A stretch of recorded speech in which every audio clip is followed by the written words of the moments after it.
Remittance server কিংবা internet কিন্তু ঠিক হয়ে গেল।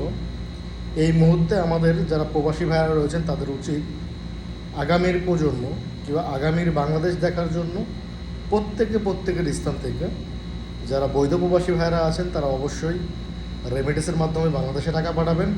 এটি আজ একজন প্রবাসী হিসাবে আপনাদের প্রতি আহ্বান থাকবে।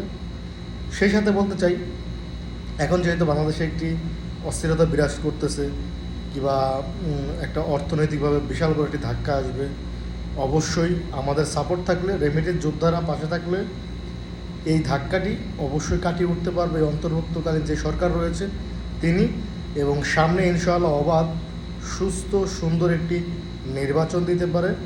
আর সেই নির্বাচনে অবশ্যই আমাদের ভোটের মাধ্যমে ভোটের অধিকার ফিরে পাবে এবং আপনার আমার পছন্দের সরকার গঠন হবে, এটি আমাদের প্রত্যাশা।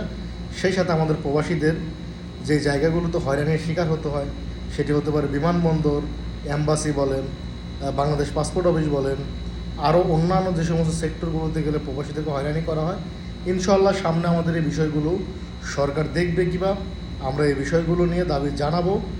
যারা আমাদের পক্ষ নিয়ে কাজ করে কিংবা ছাত্র সমাজ রয়েছে, ইভেন ছাত্র সমাজের পাশাপাশি আমরা প্রবাসীরাও কিন্তু এই যুদ্ধে সামিল হয়েছি। তো প্রিয় প্রবাসী বন্ধুরা, যে যেখান থেকে বসে ভিডিওটি দেখছেন, যদি ভিডিওটি আপনার কাছে ভালো লাগে অবশ্যই শেয়ার করবেন।